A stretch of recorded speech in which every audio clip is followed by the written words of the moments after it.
Hello out there. Welcome to Wake Up to the Bible. I'm Daniel Kaplan. I'm here with my father, Dr. Mark Kaplan, and we are going to be going through the books of the law, Genesis through Deuteronomy in this year. And we divided it up the traditional way, the way that Jews have been doing it for centuries. So if you know anybody in that community, well, you'll be following along right with them. So today's reading is Genesis 12, 1 through 13.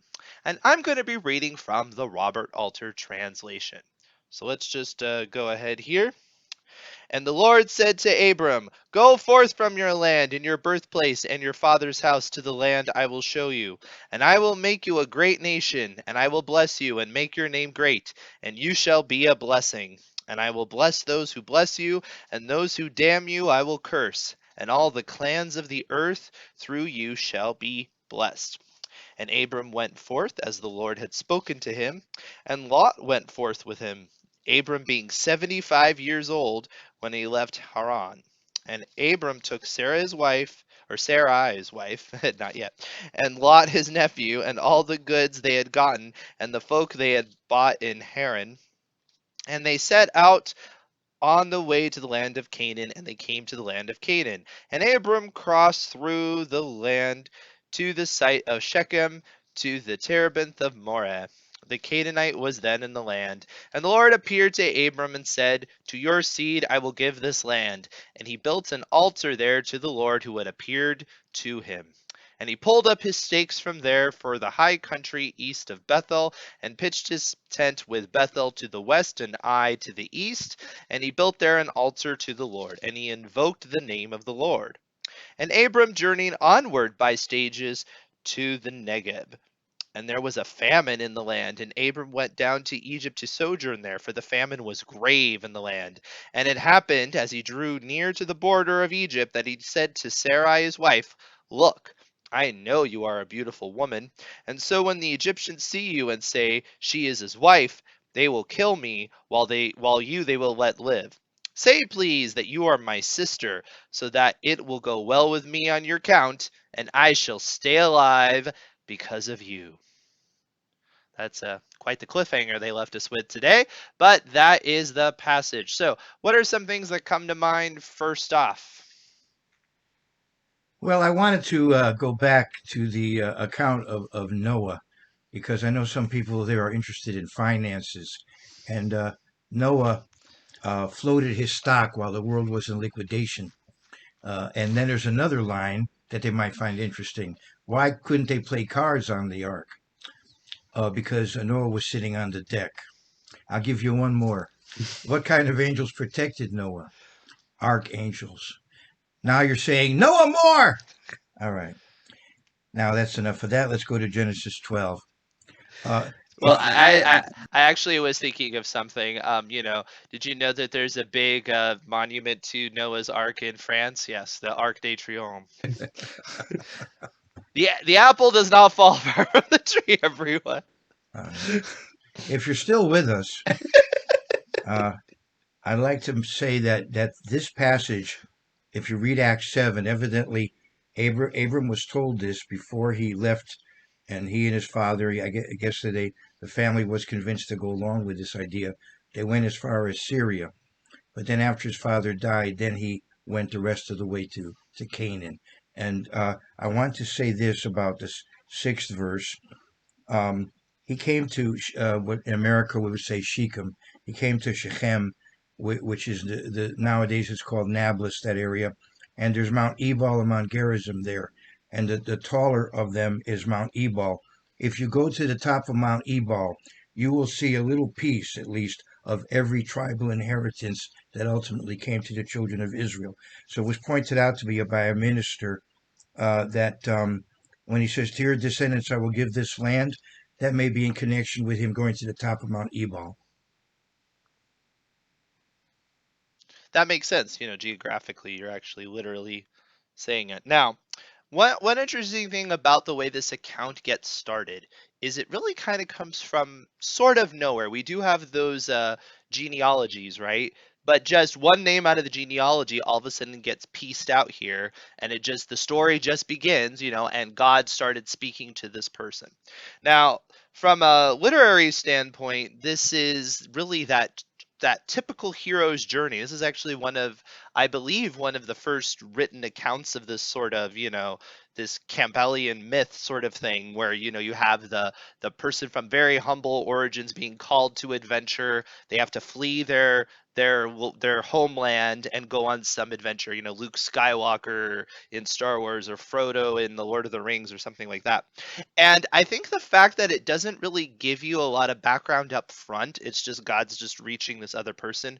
It allows us to just kind of put ourselves in there, because we're not given a lot of background information. We can kind of imagine that we're on that journey with him, which is something a lot of authors do with those sort of characters. Sometimes people, with hero journeys, they find the main character a little bland sometimes, because they have to kind of be the everyday person. And so, even though I do believe we get more details that tell us more about specifically the kind of person Abram was, it is interesting that's not where the account starts, right?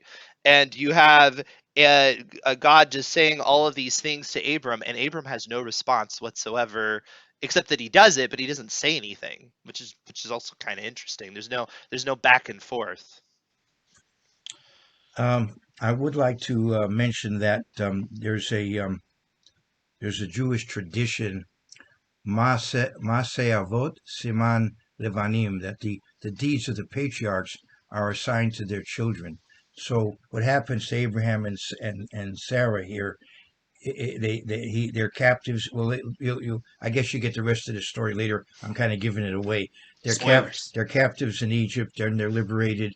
Egypt is plagued because they've been captive, and they go out with great wealth. And it's a kind of foreshadowing, and we'll see in the case of the other patriarchs that their lives are also predictors for the future of their descendants.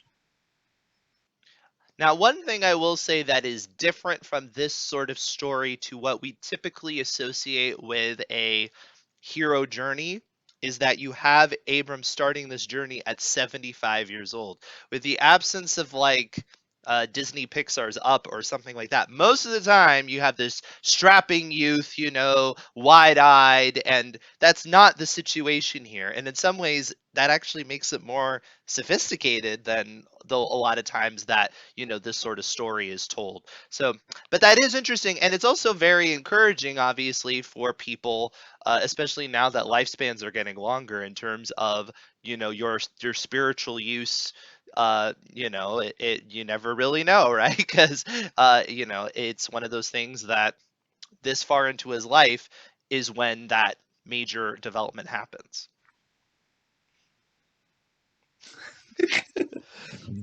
Continue reading, I guess. Okay.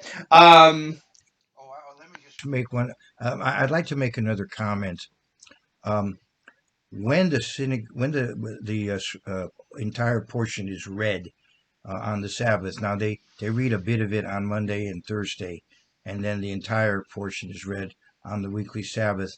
The reading is divided up into 7 readings, and then there's a final concluding reading, which is often done by the same person who will then do the prophetic reading, which follows. There's a prophetic reading to match in some way the reading of the law that they've done. So they have the 7 parts, and then the end of the 7th part is repeated by somebody who then is supposed to do the prophetic reading. Nowadays, usually there's a professional reader, and people just come up and say a prayer, and then a certain person who's an expert does the actual reading.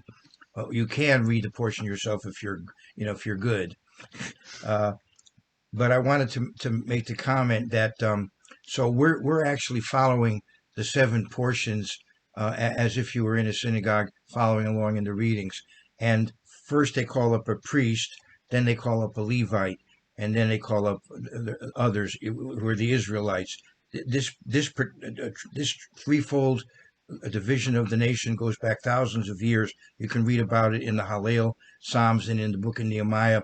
That the Jews understand there are priests, Levites, and Israelites. And sometimes people say, well, how did priests and Levites remember who they were? Well, one way was because when they went to synagogue, if a priest was available, he had to be called first, and if a Levite was available, he had to be called second. So that means from father to son, all through the years, synagogue goers would know who the priests and Levites were. I just thought that might be interesting to you.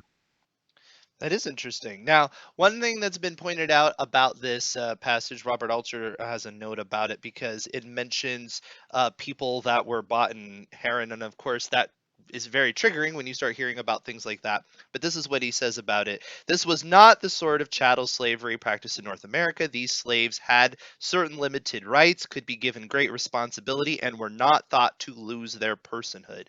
So we do need to keep in mind this the culture that this was, and not apply incorrectly an interpretation as to what was actually taking place.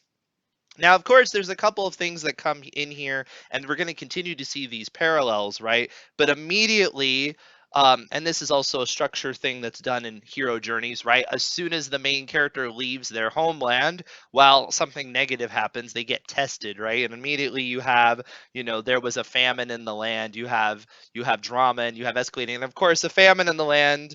Um, that's a lot of Bible stories, right? We're going to constantly see that pattern over and over again. And certainly for the greater Israelite story, famines play a major role in getting them to Egypt and all of that eventually as well. There's some comments I'd like to make. Um, in Jewish tradition, when it talks of in verse 5, and the people whom they had acquired in Haran, I think you'll see the word there is souls that they had acquired in Haran. There's a Jewish tradition that this refers to people whom they had converted to monotheism and became part of their community, and are therefore going together with them. And then another point I wanted to make is should be emphasized. The promise God makes to Abraham here. This is the basis of the covenants of the Bible. It's the basis of the Sinaitic and of the New Covenant. He says that uh, I will bless those who bless you, and I will curse him who curses you. And then he says, in you, all the families of the earth shall be blessed. Ultimately, that's fulfilled in Jesus Christ. And if you look at Matthew, it connects Jesus Christ with Abraham in the genealogy. So from Abraham, we have ultimately the Messiah, the Savior. And so the Genesis 12, 1 through 3 is a very important passage. All right, so we'll leave you with there with that. That's a great way to wrap this up. If you're enjoying this podcast, we will be continuing to release these on a daily basis. So like, subscribe, hit the bell, share with your friends, anybody who's interested, and we always welcome you to read ahead. You can certainly figure out what we're doing. We're going through Genesis and Deuteronomy in order. It's not particularly complicated, so if you want to just read ahead a few chapters and put in some comments, you can always comment on the videos here for a future chapter or things like that. We're happy to get to it. And if we don't mention something that you think is worthwhile, feel free to share it with the group. The what is it? The wisdom of crowds, they say, right? So we will see you tomorrow.